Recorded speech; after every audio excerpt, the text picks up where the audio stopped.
Você já foi acusado de algo que não cometeu? Acho que dificilmente alguém nunca passou por isso, não é? Nem que seja algo aparentemente inocente, como dizerem que você comeu algo e você não comeu. Qual foi sua reação? No vídeo de hoje falaremos sobre a história de uma servidora pública que foi acusada injustamente de um crime que não cometeu.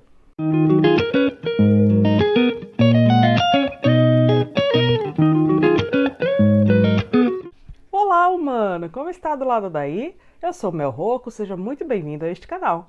Hoje seria dia de resenha do livro da letra D, da lista de A a Z, depois da meia-noite.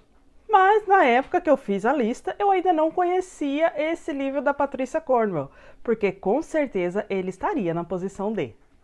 Embora o Stephen King saiba trabalhar muito bem o terror psicológico, em minha opinião, o enredo da Patrícia traz um tipo de medo diferente, que merece essa substituição. Acho que é um medo que todo mundo tem, que às vezes até se transforma em raiva, que é o de ser acusada por algo que não fez. Portanto, o livro escolhido para representar a letra D é Desumano e Degradante, da Patricia Cornwell. Foi lançado pela editora Paralela em 2013 e é o quarto livro da série Scarpetta. Essa autora é bem conhecida, inclusive já ganhou vários prêmios literários, mas esse livro eu ainda não conhecia. Como os livros da série podem ser lidos fora da sequência, sem prejuízo do entendimento, eu acabei passando batido por ele. A doutora Kay Scarpetta é a médica legista-chefe do estado, e nessa série ajuda a polícia local e o FBI a desvendar os crimes. A personagem é uma mulher muito inteligente, forte, independente, que às vezes mete medo nas pessoas e pode ser confundida como sendo fria e indiferente, mas por dentro tem muitos sentimentos confusos e inexplorados. A história se passa em Richmond, Virgínia, e começa com a execução de um criminoso condenado à cadeira elétrica, pelo assassinato de uma apresentadora de TV muito famosa. No mesmo dia da execução, um garoto é encontrado entre a vida e a morte em situação muito semelhante ao que a apresentadora havia sido encontrada, e algumas horas depois ele vem a falecer. Dias depois, uma mulher é encontrada morta em seu carro e suspeita-se de suicídio, porém logo se descarta essa possibilidade e descobrem que ela tinha ligação com o condenado que tinha morrido. Com essas mortes acontecendo, a doutora Scarpetta fica sem entender patavinas, porque todas as evidências indicam que o autor desses crimes era o assassino que já havia morrido. E para completar as coisas, ela descobre que o seu computador e o sistema que ela usava havia sido invadido e vários documentos desaparecidos. Ela pede ajuda à sua sobrinha, que é um gênio da informática, e descobre que a sua assistente está envolvida na invasão. Mesmo antes de confrontar a funcionária, a moça surta no dia da autópsia da mulher que supostamente havia se matado e pede demissão. Mas apenas alguns dias depois, essa mesma funcionária é encontrada morta em seu carro e começam a suspeitar da própria doutora Scarpetta. Ela tinha ligado várias vezes para a ex-assistente para ver como que ela estava, até porque ela estava grávida, e a médica legista ficou confusa e curiosa com o que tinha acontecido, porque que ela tinha surtado daquele jeito e tudo mais.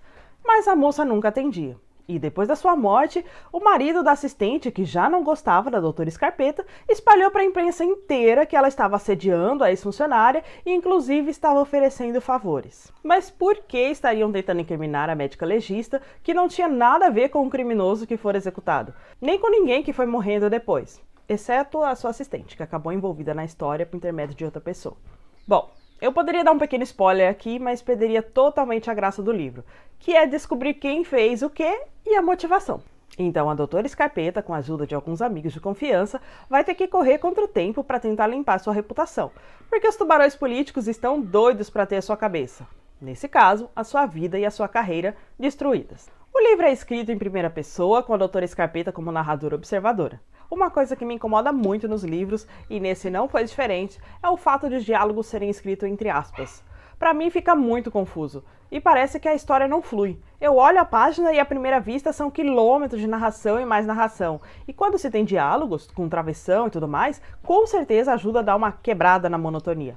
Imagine, eu estou lendo um livro com diálogos escritos da maneira tradicional e de repente começo a ler um outro escrito com aspas. Minha cabeça dá um nó e a história demora a engatar. A história desse livro por si só não é eletrizante. É um romance policial de suspense com uma boa dose de drama, mas eu não diria que é um thriller. Então, o máximo que o autor poderia fazer para prender o leitor, eu acho que ele deveria. Eu, por exemplo, me prendi à história por si só, mesmo demorando a engatar o ritmo. Mas eu já vi vários outros leitores dizendo que terminou à força, de tão maçante que achou, ainda que a história fosse promissora. Voltando à ideia dos diálogos, talvez a leitura seria mais dinâmica se fossem escritos com travessão e parágrafo, da maneira tradicional que aprendemos na escola.